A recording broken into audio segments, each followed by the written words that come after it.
Hey everyone, welcome back. Just before we start, it's a fun idea if you type in where you're listening from. Thanks, like and subscribe, and let's get this started. The moment I saw the text, my heart sank.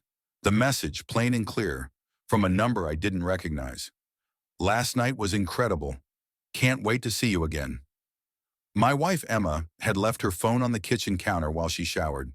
I stared at it, the words burning into my brain, feeling the betrayal deep in my gut. My name is Alex. I'm a successful architect with a seemingly perfect life, a beautiful wife, a luxurious home, and a thriving career. Emma and I have been married for 10 years, and I've always thought we were happy. We've had our ups and downs, like any couple, but nothing could have prepared me for this. Emma and I met in college. She was studying art history, and I was knee-deep in architecture projects. We clicked immediately, our passions intertwining as naturally as our bodies did that first night. Over the years, our love only seemed to grow stronger, or so I thought. Lately, though, I had sensed a distance between us. Emma had been spending more time at the gallery, working late on exhibitions, or so she claimed. I tried to ignore the nagging doubts, the late nights, and the hushed phone calls. But this text, this undeniable proof, shattered any illusions I had left. The sound of running water stopped. I quickly placed her phone back on the counter, my mind racing. Should I confront her? Pretend I hadn't seen it? My pulse quickened as I heard her footsteps approaching. I needed to act normal, to think. "Morning, babe," she said, wrapping a towel around herself, her wet hair clinging to her neck. She smiled at me, and I felt a pang of anger mixed with sadness. How could she do this to us? "Morning," I replied, forcing a smile. "Breakfast?" "Just coffee," she said, glancing at her phone. Her eyes flicked back to mine, and for a split second, I thought she saw the guilt in my eyes. But she didn't say anything, just took her coffee and headed back upstairs to get dressed. I sat there gripping my mug, my mind reeling. Everything seemed ordinary, the same routine, the same house. But that one text had completely changed my life. I couldn't let it go, couldn't pretend everything was okay. This was the moment that set everything in motion. The moment I decided to take control and find out the truth. The silence is suffocating. Emma's obliviousness grates on me as I replay the text message in my mind. My mind swirls with confusion and rage. This isn't the woman I thought I knew, the woman I shared my life with. I need answers. I decide to confront her. My hands are clammy as I approach her in the bedroom. She's standing by the window, brushing her hair, looking serene and beautiful. It makes me sick. "Emma," I say, my voice trembling. She turns, surprised by the edge in my tone. "Yes?" she asked, her eyes searching mine. "Who's Mark?" I ask, holding up her phone with the incriminating text displayed. Her face pales and her eyes widen in shock. "Alex, I can explain," she stammers, stepping towards me. But I step back, raising a hand to stop her. "Explain what? That you've been sleeping with someone else? That our entire marriage has been a lie?" My voice rises with each word, my anger spilling over. Tears fill her eyes, but I can't feel sympathy. Not now. "It just happened, Alex. I didn't mean for it to go this far," she says, her voice breaking. "Didn't mean for it to go this far?" I repeat, incredulous. "How far, Emma? How many times have you lied to me? How many nights have you spent with him while I was here, trusting you?" She sobs, sinking to her knees. "I love you, Alex. Please, you have to believe me. It was a mistake." "A mistake?" I echo, my voice cold. "You don't accidentally end up in someone's bed, Emma." I turn away, unable to look at her. I need to think. My mind races with possibilities. Leaving her, exposing her, getting even. But lashing out won't fix this. I need to be smart. I walk out of the room, leaving her crying on the floor. I head to my study, shutting the door behind me. The room feels like a sanctuary from the chaos outside. I sink into my chair, trying to calm my racing heart. I need a plan, something that will make her feel the betrayal I feel, the pain she's caused. I can't just let her get away with this. My phone buzzes. It's a delivery notification. I step outside to find a delivery man with a large box. It smells terrible, and I hesitate before taking it inside. Curiosity piqued, I open it and recoil at the stench. Inside is a collection of dead flowers, wilted and rotting. At the bottom, a small envelope with my name on it. I tear it open, finding a note. She'll never love you like she loves me. Mark. My blood boils. This isn't just an affair. It's a taunt. A game. Mark is playing with me, trying to provoke me, and it's working. I stare at the box, my mind made up. I won't let this go. I won't be the victim. I pull out my laptop and start researching. Revenge isn't just about anger. It's about control. I need to plan every detail, anticipate every move. Hours pass as I lose myself in my research. I find articles on psychological manipulation, legal retribution, even physical intimidation. I know I need to be careful. One wrong move, and everything could backfire. The next morning, I confront Emma again, calmer this time. We're going away, I tell her. Just the two of us. We need to talk about this, figure out what happens next. She looks at me with hope in her eyes. Thank you, Alex. I promise I'll make it right. But she doesn't know my real plan. As we drive to the cabin, I keep my thoughts to myself, plotting my next move. The cabin is secluded, far from prying eyes. Perfect for what I have in mind. When we arrive, Emma tries to reach out to me, but I keep my distance. We need to talk, I say, my voice hard. About everything. She nods, looking nervous. Good. She should be nervous. We sit by the fireplace, the only sound the crackling of the flames. Why, Emma? Why him? I ask, breaking the silence.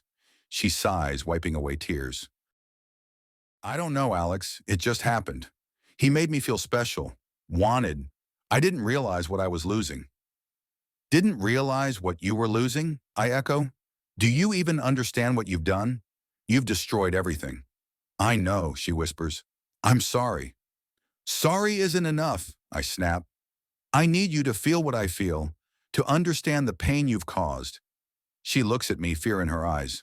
What do you mean? I mean, we're going to fix this, or we're going to end it, but not until you understand what you've done. Over the next few days, I push her to her limits. I demand answers, make her relive every detail of her affair. I watch as the guilt and shame eat away at her, savoring every moment. But it's not enough. I need more. I call Mark, arranging a meeting at the cabin. Emma looks at me, horrified. What are you doing? She asks. Finishing this, I reply, my voice cold. When Mark arrives, the tension is palpable. He looks smug, confident. So this is the famous Alex, he says, extending a hand. I ignore it, stepping closer. You think you can just walk into my life and take what's mine? I hiss. Mark laughs, but there's a nervous edge to it. She came to me, Alex. Maybe if you'd been a better husband, I snap, grabbing him by the collar. You don't get to judge me, I growl. You don't know anything about us.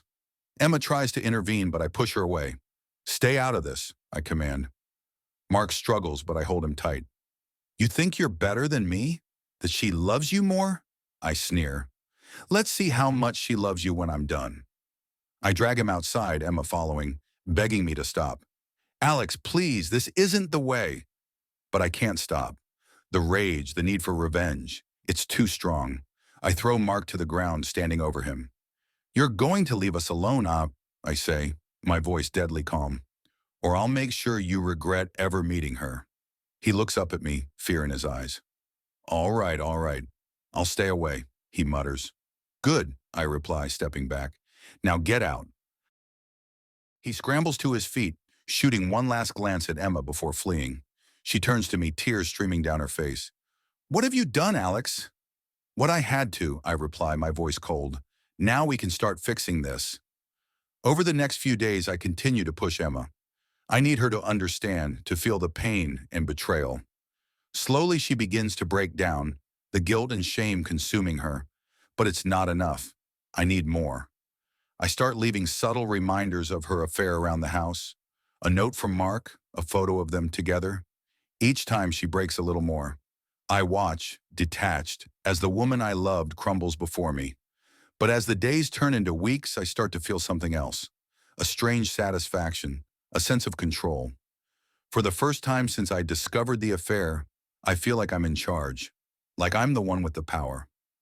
One evening, Emma breaks down completely. I can't do this anymore, Alex, she sobs. I can't live like this. Then leave, I say, my voice hard. If you can't handle it, if you can't face what you've done, then go. She looks at me defeated. Is that what you want? What I want, I reply, is for you to understand, to feel the pain you caused me. And if that means you have to leave, then so be it. She nods, wiping away tears. I'll go, she whispers. But know this, Alex. I loved you. I still do. And I'm sorry for everything. I watch as she packs her things, feeling a strange mix of satisfaction and regret. When she's gone, the house feels empty, but for the first time I feel a sense of peace. I sit down staring at the fireplace, lost in thought. The journey isn't over. There's still the trial, the final confrontation. But for now, I've taken the first step. I've taken control. As the flames crackle, I feel a sense of determination. This isn't the end. It's just the beginning, and I will see it through to the very end, no matter what it takes. I can't let this go. Emma's betrayal consumes my thoughts.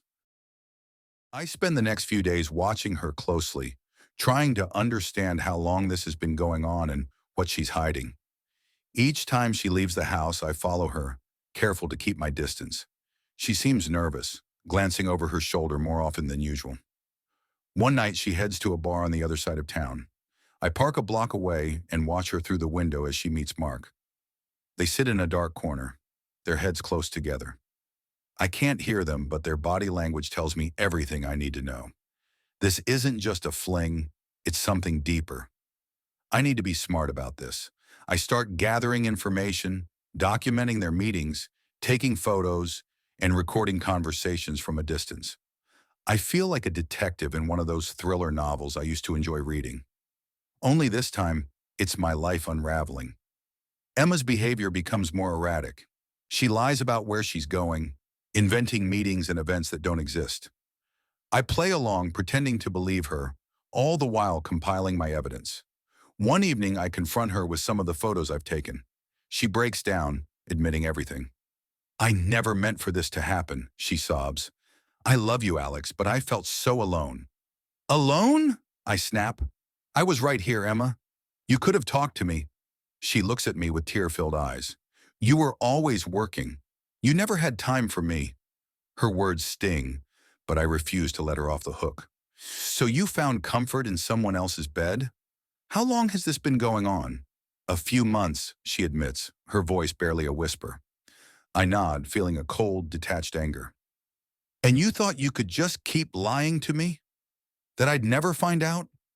She doesn't answer, just sobs into her hands. I leave the room, needing to clear my head. The betrayal cuts deep, but I can't let it destroy me. I need to stay focused. The next day, I receive a mysterious package. It's a plain brown box with no return address. I open it to find a collection of old, faded photographs. They're of Emma and Mark, taken years ago. Some are intimate, others candid, but all of them show a side of her I've never seen. At the bottom of the box is a note. She was mine first, she'll be mine again. The audacity enrages me. This isn't just an affair, it's a calculated attack. I realize Mark isn't just trying to steal my wife. He's trying to ruin me. My anger transforms into a cold resolve. This won't end with me as the victim. I need to make them both pay. I begin planning. Every detail needs to be perfect. I start with small acts of manipulation, planting seeds of doubt in Emma's mind. I subtly mention things only Mark would know, making her question how much he's really told me. I drop hints about knowing their meeting places, their routines. She becomes increasingly paranoid, her guilt and fear driving her to the brink. Meanwhile, I track Mark's movements. He works as a consultant, traveling frequently. I hack into his email, finding details about his next trip. I book a cabin in the woods, isolated and perfect for what I have in mind. I tell Emma we need to get away, to work on our marriage. She agrees, desperate to fix things. I insist on going to the cabin, selling it as a romantic retreat. She hesitates but eventually agrees. I can see the relief in her eyes, the hope that we can mend what's broken. We drive to the cabin, the tension between us palpable. Emma tries to make small talk, but I keep my answers short, my mind focused on the plan. When we arrive, I make sure she settles in, then tell her I need to run into town for supplies. Instead, I meet Mark at a nearby cafe. He looks surprised to see me, but I keep my composure. We need to talk, I say, my voice calm but firm. He follows me to a secluded spot in the woods. I can see the suspicion in his eyes, but he doesn't resist. What do you want, Alex? He asks, trying to sound confident. I want you to leave us alone, I say. Emma and I are trying to work things out. Mark laughs, a harsh, mocking sound. She'll never be yours, Alex. Not really. I step closer, my fist clenched. You think this is a game? That you can just take what's mine? Mark smirks. She came to me. You pushed her away. The rage boils over, and I grab him by the collar. You're done, I hiss. Stay away from her, or you'll regret it. He looks at me, and for the first time, I see a flicker of fear in his eyes. All right, he mutters. I'll back off. I release him, watching as he stumbles away. The encounter leaves me shaken, but I know it's just the beginning. I return to the cabin, finding Emma waiting anxiously. Did you get what you needed? She asks, her voice trembling. Yes, I reply, giving her a reassuring smile. Let's focus on us now. We spend the next few days in forced harmony. I play the part of the loving husband, while Emma tries to rebuild the trust she shattered. But beneath the surface, the tension simmers. I continue to manipulate her, pushing her to the edge. I leave clues about Mark's true intentions, making her doubt his sincerity. She becomes increasingly paranoid, her guilt and fear driving her to the brink. One night, I confront her again. Do you really think he loves you? I ask, my voice cold. Or is he just using you to get to me? She looks at me, her eyes wide with fear. I don't know, she whispers. I don't know what to believe anymore. I step closer, my gaze intense. You need to make a choice, Emma. Him or me. This can't go on. She breaks down, sobbing uncontrollably. I want to fix this, Alex. I want us to be okay. Then prove it, I say, my voice hard. Cut him out of your life, completely. She nods, desperate. I will. I promise. The next day, she calls Mark, ending things once and for all. I watch her, my emotions a mix of satisfaction and lingering anger. This is just the beginning. The real test is yet to come. I tell Emma we need to go back to the city to face reality. She agrees and we pack up, leaving the cabin behind. But as we drive, I can't shake the feeling that something is still off. Mark may be out of the picture, but the damage is done. Back in the city, I keep a close eye on Emma. She seems genuine in her efforts to rebuild our marriage, but the trust is gone. I find myself questioning everything she says, every move she makes. One evening, I receive another package. It's from Mark, containing a USB drive. I plug it into my computer, finding a video of him and Emma together. My blood boils, the rage threatening to consume me. But instead of confronting her, I decide to use it. I show it to Emma, watching as she breaks down. Why are you doing this? She sobs. I thought we were moving forward. Because I need to know you're serious, I say, my voice cold. I need to know you regret what you've done. I do, she cries. I regret it every day. Then prove it, I reply. Stand by me no matter what. Show me you're willing to do whatever it takes. She nods, broken. I will, Alex. I promise. Over the next few weeks, I continue to push her, testing her loyalty. I force her to cut ties with friends, to focus solely on us. She complies, desperate to make amends. But as the days pass, I realize something. This isn't just about revenge anymore. It's about control. I've become addicted to the power, to the sense of dominance, and it's tearing us apart. I confront Emma one last time. We can't keep living like this, I say, my voice weary. This isn't healthy for either of us. She looks at me defeated. What do you want to do? I don't know, I admit, but we need to figure it out. Together. We sit down talking late into the night. For the first time in months, we have an honest conversation about our fears, our regrets, our hopes for the future. It's painful, but it's a start. As the sun rises, I feel a glimmer of hope. Maybe we can find a way forward. Maybe there's still a chance for us, but it won't be easy. and it won't happen overnight. This is just the beginning of our journey. The road ahead is uncertain, but for the first time, I feel like we might have a chance. Together we can face whatever comes next. I stand in the middle of the cabin, my heart pounding. Emma sits across from me, her eyes red and swollen from crying. I've laid out the evidence of her affair, every sordid detail, and she has no defense left. The air is thick with tension. You think I didn't know? I say, my voice cold. You thought you could keep lying to me, sneaking around behind my back? Emma's voice trembles as she tries to respond. Alex, please, I didn't mean for this to happen. Didn't mean for it to happen? I scoff. You don't accidentally end up in bed with someone else, Emma. She looks down, unable to meet my gaze. I'm sorry, she whispers. I take a deep breath, trying to control my anger. Sorry isn't good enough. Not anymore. Emma's phone buzzes on the table between us. She glances at it, then back at me, fear in her eyes. Who is it? I demand. It's Mark, she admits. He's worried about me. Worried about you, I laugh bitterly. He should be worried about himself. Emma reaches for the phone, but I snatch it away. We're going to settle this, I say. All of it, right now. I dial Mark's number and put the phone on speaker. He answers on the first ring. Emma, are you okay? It's Alex, I say, my voice steady. We need to talk, all of us. Come to the cabin. There's a pause, then Mark replies, I'm on my way. Emma looks at me, panic in her eyes. What are you going to do? We're going to have a little chat, I say, my tone leaving no room for argument.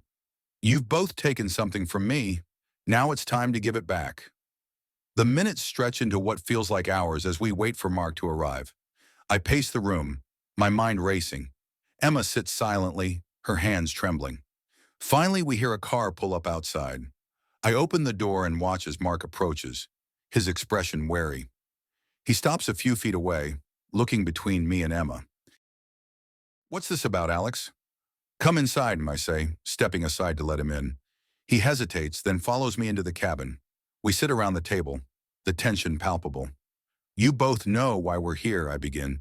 Emma, you've betrayed me. And Mark, you've tried to take what's mine. Alex, please, Emma says, her voice shaking. Let's just talk about this. We are talking, I reply, my eyes fixed on Mark. You think you can just walk away from this? That there are no consequences? Mark shifts uncomfortably. Look, Alex, I didn't mean for things to get this far, but Emma and we have a connection. A connection? I repeat, my anger flaring. Is that what you call it? I reach into my pocket and pull out a small recorder. I press play, and Mark's voice fills the room, recounting his plans to win Emma over, to break up our marriage. Emma gasps, her hand flying to her mouth. I didn't know you recorded that, Mark says, his voice strained. You didn't know a lot of things, I reply, like how far I'm willing to go to make you both pay. I stand up, pacing the room. You've both hurt me in ways you can't imagine, and now you're going to feel a fraction of that pain. Emma stands, trying to come toward me. Alex, please, this isn't you. We can fix this. I turn to her, my eyes cold. Fix this? How, Emma? By pretending it never happened. We can go to counseling, she pleads. We can work through this. I'll do whatever it takes. Mark stands as well, moving beside Emma. Alex, let's be reasonable. We're all adults here. Adults? I laugh. You mean like when you snuck around behind my back? I move closer, my voice lowering. You've both taken something from me.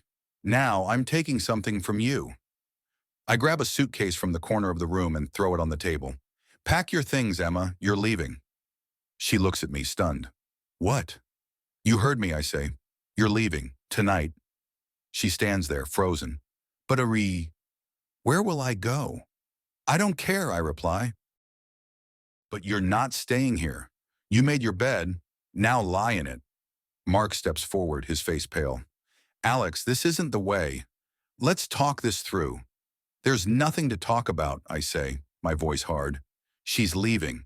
And you're never coming near her again. Mark swallows hard, nodding. All right, if that's what you want. Emma's hands shake as she starts to pack her things. I watch her, feeling a twisted sense of satisfaction. This is what she deserves. This is what they both deserve. When she's done, I lead her to the door. Goodbye, Emma, I say, my voice flat. Don't come back. She looks at me, tears streaming down her face. I'm sorry, Alex, for everything. I don't respond, just watch as she walks away. Mark follows her, but I stop him at the door. Remember what I said, I warn. Stay away from her, or you'll regret it. He nods, backing away. I'll stay away. I close the door, the sound echoing through the empty cabin. For the first time in months, I feel a sense of peace. They're gone, and I've taken back control. But as the silence settles around me, I realize this isn't over. The wounds are still there, the betrayal still fresh. I've won this battle, but the war rages on. I sit by the fireplace, staring into the flames. My mind races with thoughts of revenge, of justice. I can't let them get away with this. Not yet. Over the next few days, I start to put my plan into motion. I gather more evidence, compiling everything I have on Mark.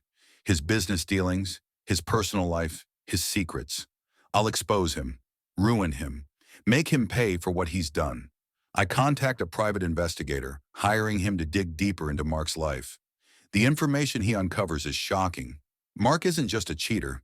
He's involved in shady business deals, fraud, and worse. I have enough to destroy him. I set up a meeting with Mark, telling him I have a proposition. He arrives looking wary but curious. What's this about, Alex? I have something you want, I say, sliding a folder across the table. He opens it, his face blanching as he reads the contents. Where did you get this? He demands. That doesn't matter, I reply. What matters is what you're going to do next. What do you want? He asks, his voice shaking. I want you to disappear, I say. Leave town, leave Emma, leave everything behind, or I'll make sure this information gets out. He looks at me, fear in his eyes. You can't do this. I can, I reply, and I will, unless you do exactly as I say. He swallows hard, nodding. All right, I'll go. Just keep this quiet. Good, I say. You have 24 hours. After that, I release everything.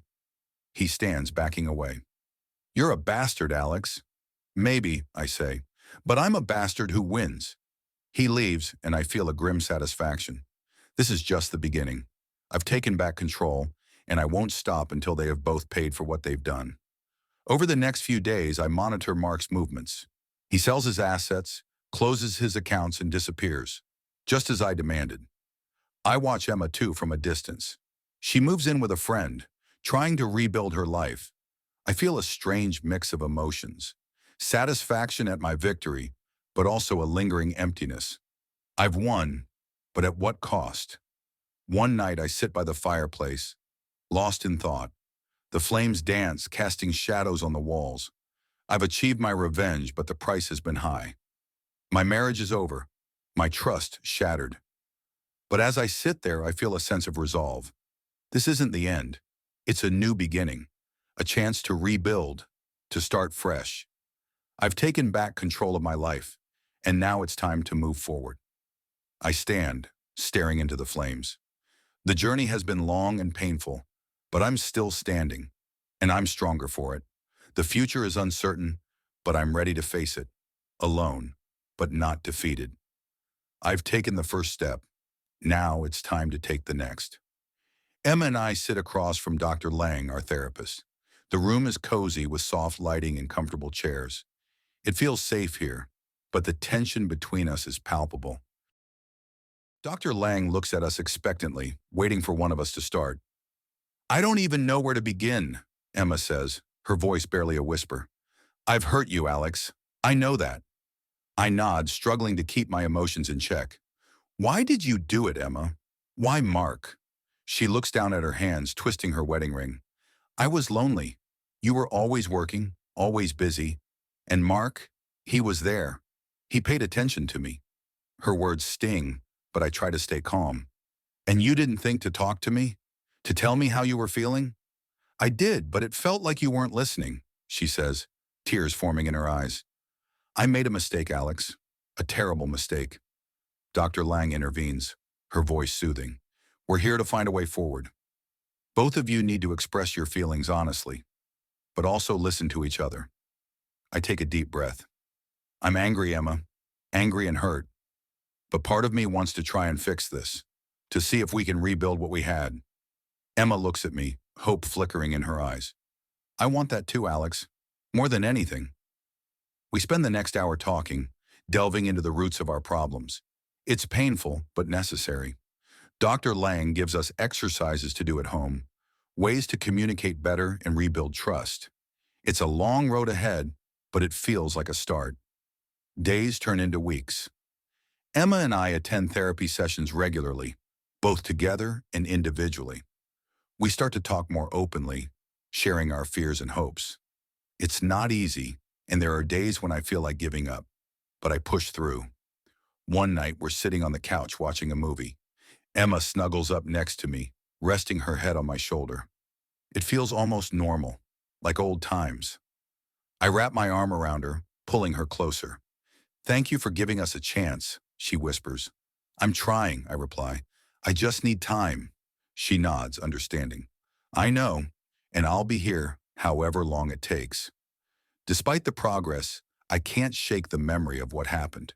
It haunts me, especially at night. I lie awake, replaying the events over and over, but I try to focus on the future, on the possibility of healing. One day I receive a call from a friend who works at the firm where Mark used to be employed. Alex, have you heard? Mark's been fired. There's an investigation into his business dealings. Fraud, embezzlement, the works. A sense of grim satisfaction washes over me. It seems karma has caught up with him. Thanks for letting me know, I say, hanging up the phone. When I tell Emma, she looks shocked. I had no idea, she says. I knew he was ambitious, but guess he wasn't as perfect as you thought, I reply, unable to hide the bitterness in my voice. She winces but doesn't argue. I'm sorry, Alex, for everything. We continue our therapy sessions, and slowly I start to see changes. Emma is more attentive, more open. I try to let go of the anger to focus on the progress we're making. It's not easy, but it's worth it. One evening we're having dinner at home. Emma has cooked my favorite meal, and there's a bottle of wine on the table. We talk and laugh, and for a moment, it feels like we're a normal couple again. I've missed this, I say, taking her hand. Us being together like this. Me too, she replies, squeezing my hand. I love you, Alex. I always have. I love you too, I say, meaning it. There's still a long way to go, but for the first time, I feel like we might actually make it. The therapy helps, but it's the little moments that matter the most. The way she looks at me with genuine affection, the way she listens when I talk. We start to rebuild our intimacy, both emotionally and physically. One night we're lying in bed and she turns to me, her eyes full of longing. Alex, can we? I nod, pulling her close. We make love, slowly, tenderly. It's different from before, more intense, more meaningful. It feels like a new beginning. As the weeks pass, I start to see a possible future without the constant pain of betrayal. I think about what I want, about my own happiness. I realize that I need to forgive Emma, truly forgive her if we're going to move forward. During one of our therapy sessions, I finally say it. I forgive you, Emma. She bursts into tears, but they're tears of relief. Thank you, Alex. You don't know how much that means to me. I do, I reply, feeling a weight lift off my shoulders. It means we can start again. We work on rebuilding our life together, one step at a time. We take a trip to the coast, just the two of us. We walk along the beach holding hands, talking about our future. It feels good, like we're truly healing. Back home, we continue to focus on each other. We make time for date nights, for spontaneous moments of affection. The trust is slowly returning, the wounds slowly healing. One evening, as we sit on the porch, watching the sunset, I feel a sense of peace. We've come a long way, I say, taking her hand. We have, she agrees, leaning her head on my shoulder. And I'm so grateful for you, Alex, for us. Me too, I reply, squeezing her hand. Me too. The journey hasn't been easy, but it's been worth it. We're stronger now, more connected. We've faced the worst and come out the other side together. As I look at Emma, I realize how much I still love her. The betrayal will always be a part of our story, but it doesn't define us. We're moving forward, building something new, something stronger. I think about the future, about the possibilities, Maybe we'll start a family. Maybe we'll travel the world. The important thing is that we're doing it together. Emma looks at me, a smile on her lips. What are you thinking about? Our future, I say, smiling back, and how bright it looks. She kisses me, a soft, lingering kiss. It does, doesn't it? We sit there watching the sun dip below the horizon, feeling a sense of hope and possibility. The past is behind us, and the future is ours to create. For the first time in a long time, I feel truly happy. We faced the darkness and found the light. Together, we can face anything. As the night falls, we head inside, ready to face whatever comes next. Our journey isn't over, but it's heading in the right direction. And that's all that matters. Emma and I sit across from each other in our living room, the silence heavy with unresolved tension. The therapy sessions have helped us rebuild a fragile semblance of trust, but the specter of her betrayal still lingers. I can see the anxiety etched on her face, mirroring my own turmoil. Alex, we need to talk, she says finally, breaking the silence. I nod, knowing this conversation is long overdue. Yes, we do. She takes a deep breath. I've been thinking a lot about us, about our future. I know I've hurt you deeply, and I'm willing to do whatever it takes to make things right. But I need to know, do you still see a future for us? I stare at her, the woman I once adored without reservation. Her plea is genuine, and I can see the remorse in her eyes. But the trust, once shattered, is not easily restored. I want to believe we can move past this, Emma, but it's hard. Every time I look at you, I see him. Tears well up in her eyes, but she doesn't look away. I understand, and I'm willing to give you all the time you need, but we need to decide if we're going to fight for this or let it go. I rub my temples, feeling the weight of the decision pressing down on me. I don't know, Emma. Part of me wants to try, to see if we can rebuild what we had, but another part of me wonders if we're just prolonging the inevitable. She nods slowly, absorbing my words. I think we should take a break, some time apart to really think about what we want. Maybe that will give us the clarity we need. The idea of a break feels both like a relief and a new source of anxiety. Maybe you're right. We need to be sure before we make any final decisions. Emma moves out that weekend, staying with a friend. The house feels empty without her, a constant reminder of the void her betrayal has created. I focus on work, throwing myself into projects to keep my mind occupied, but the silence at home is deafening, and I find myself questioning everything. During this time, I reconnect with old friends, seeking their advice and perspectives. One night, over drinks, my friend Greg offers some blunt wisdom. Alex, you need to figure out if you can forgive her. Not just say the words, but truly let it go. If you can't, you're both better off moving on. His words linger in my mind as I lie awake that night, staring at the ceiling. Forgiveness is the key, but it feels like an insurmountable obstacle. Can I truly forgive Emma? Or is the pain too deep? After a month of separation, Emma and I meet again, this time at a cafe. She looks tired but determined. I've been doing a lot of thinking, Alex, and I've realized that I need to forgive myself too. I can't keep punishing myself for what happened. We both need to heal. Her words resonate with me. I've been thinking a lot too, and I've realized that holding on to this anger is tearing me apart. I don't want to live like this anymore. Emma reaches across the table, taking my hand. So what do we do now? We take it one day at a time, I say. No grand promises, no expectations. We see where this journey takes us. We start spending time together again, slowly rebuilding our relationship. There are awkward moments and painful reminders, but we face them together. Each day is a small step towards healing, a tentative move towards a possible future. One evening, we sit on the porch, watching the sunset. Emma rests her head on my shoulder, and for the first time in a long while, I feel a sense of peace. Do you remember our first date? She asks, a smile playing on her lips. How could I forget? I reply, chuckling. You spilled your drink all over me. She laughs, a sound that feels like a balm to my wounded heart. I was so nervous. I wanted everything to be perfect. And it was, I say, meaning it, because it was with you. The months pass, and our bond slowly strengthens. We go on trips, rediscover shared hobbies, and have long conversations about our dreams and fears. It's not easy, but it feels right. Then one day a letter arrives. It's from Mark, and my stomach churns as I open it. Inside, he writes a formal apology, acknowledging the pain he caused and expressing his regret. He also mentions that he's moving out of the country, seeking a fresh start. I show the letter to Emma. She reads it silently, then looks at me. What do you think? I think it's over, I say, feeling a weight lift off my shoulders.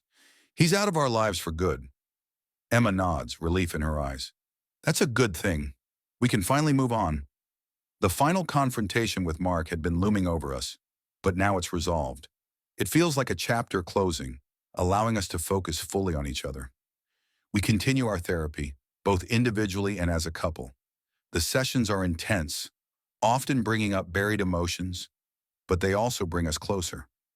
We learn to communicate better, to understand each other's needs and boundaries. One day after a particularly emotional session, Emma turns to me. Alex, I want to renew our vows, not as a way to erase the past, but to affirm our commitment to each other moving forward. Her suggestion catches me off guard, but it feels right. I'd like that, I say, smiling. A fresh start. We plan a small ceremony, inviting only our closest friends and family. It's a simple affair, held in a beautiful garden. As we exchange vows, I feel a profound sense of hope and love. I promise to cherish and respect you, I say, my voice steady, to stand by you through good times and bad, to build a future together, one filled with love and trust. Emma's eyes glisten with tears as she responds. I promise to honor and support you, to always communicate openly and honestly, to rebuild our trust and nurture our love every day. As we kiss, sealing our vows, I feel a sense of closure and a new beginning. The past is behind us and the future is ours to shape. The journey hasn't been easy, and there will always be scars, but we've chosen to face them together to heal and grow stronger. Our relationship is far from perfect, but it's real, and it's ours. Emma and I move forward one day at a time. We continue to support each other, to communicate, and to cherish the love we've rebuilt. It's not about forgetting the past, but about learning from it and creating a better future. I find peace in the small moments, a shared laugh, a quiet evening at home, a spontaneous adventure. Life is unpredictable, but with Emma by my side, I feel ready to face whatever comes our way. As we sit together, watching another sunset, I think about the journey we've been on. The pain, the betrayal, the anger, they're all part of our story. But so is the forgiveness, the healing, and the love. I take Emma's hand, feeling a sense of contentment. We've come a long way, I say softly. We have, she agrees, squeezing my hand. And I'm so grateful for you, Alex, for us. Me too, I reply, looking into her eyes. Me too. We sit there in comfortable silence, the future stretching out before us. It's uncertain, but filled with possibility. And as long as we face it together, I know we'll be okay. It's been a year since Emma and I renewed our vows. Our journey has been tumultuous, filled with both anguish and moments of profound connection. As I sit on our porch, watching the sun dip below the horizon, I reflect on everything we've endured. Emma joins me, handing me a glass of wine. What are you thinking about? She asks, her voice soft. Everything, I reply, taking a sip. How far we've come and where we're headed. She smiles, her eyes filled with the warmth that once drew me to her. I'm glad we're here together. Me too, I say, squeezing her hand. It wasn't easy, but we made it. Our relationship has changed in ways I never imagined. The pain of betrayal is still there, but it no longer defines us. Instead, it has become a part of our history, a testament to our resilience. One day I receive a call from Greg.